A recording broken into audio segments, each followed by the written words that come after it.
संवेदना है हमारे अनुदेशकों और हमारे शिक्षा मित्रों के साथ बिल्कुल कि इनके साथ पहला सबसे पहला तो न्याय होना चाहिए कि इनकी तनख्वाह बढ़नी चाहिए। अरे कोई भी स्कीम लाने से पहले जब तक जेब में पैसे नहीं होंगे तब तक आदमी खर्च कहां से करेगा, तो इनका वो बड़ा विषय है। उस विषय के चलते मैं एक छोटी सी आपको डिटेल दे दूं कि 9 तारीख को आप किस सरकार की बात करते हो, आप किनके बारे में बात करते हो? 9 तारीख को हमारे सैनिकों पर हमला हो जाता है और हम 12 तारीख तक मीडिया से खबर छुपाए रहते हैं। हम किस ओर चले गए हैं? आप सोच लीजिए कि हमको किसी दिन ऐसा ना हो कि हमारे प्रधानमंत्री और देश के सब सर्वे सर्वा देश से निकल चुके हो, तब बताया जाए कि आप लोगों पे तो कब्जा हो गया है, अब आप मुर्गा बनाए जाओगे। जब हमें देश की सीमा पर कोई बात हो रही है और उसकी, सुरेंद्र सर बताइए आप इस पर, 3 दिन हो गए हमें खबर नहीं पता है, 9 तारीख को घटना हो जाती है, 12 तारीख को ब्रेक की जाती है रात को, और कहा जाता है कि चीन में ज्यादा घायल हो गए। पहला शब्द ये होता है मीडिया का कि चीन में ज्यादा घायल हुए हैं।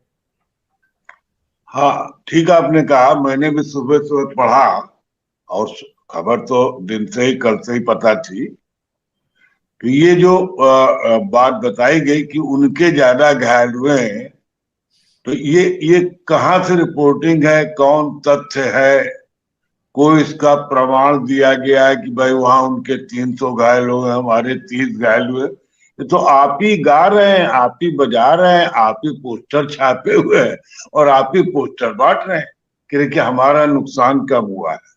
आपको याद होगा पिछले बार गलवान का मामला, अगर एक सैनिक भी घायल हुआ है तो मेरे हृदय में वेदना है, वो मेरा अपना हाँ। था, मैं उसे उसके बराबर मानता हूं जो वहां के 1 लाख के बराबर है। मेरा एक व्यक्ति वहां के 1 लाख व्यक्तियों के बराबर है। मेरा जो एक व्यक्ति आज घायल होकर घर आया होगा, मैं उसके प्रति संवेदना रखता हूं। वहां कितने घायल हुए उससे मेरा कोई लेना देना नहीं, मेरा क्यों घायल हुआ, मेरा ये सवाल है।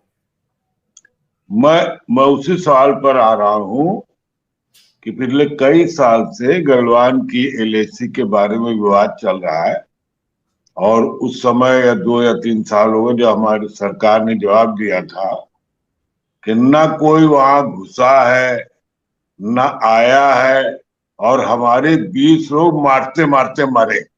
मतलब इधर की जो परिभाषाएं हैं, ये हमको लगता है कि हम लोग साहित्य में कुछ जानते ही नहीं है। ये हमें पहली बार पता चला कि मारते मारते मरे। क्या मतलब सेना का जवान होता मरने मारने ही जाता है?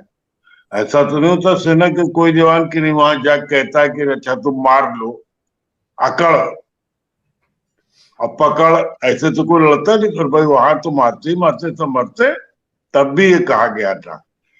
उसके बाद फिर लगातार कहा गया कि सीमा पर कोई तनाव नहीं। फिर जब G20 में जाते तो बताते चीन भी हमारे सामने नतमस्तक है, रूस भी हमारे सामने नतमस्तक है, पूरा दुनिया नतमस्तक है।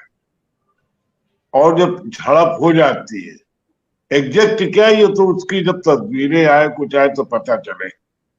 लेकिन जब ये कहा जा रहा है कि 9 दिसंबर की घटना कल प्रकाश में आई, अखबार में आज सुबह आई लेकिन कल दिन में आ गई थी, तो अगर 3 दिन लगे उस खबर को आने में तो जाहिर है उसको सेंसर करने में टाइम लगा होगा कि इस खबर को कैसे बताया जाए, कितना छिपाना ठीक होगा, कितना बताना ठीक होगा।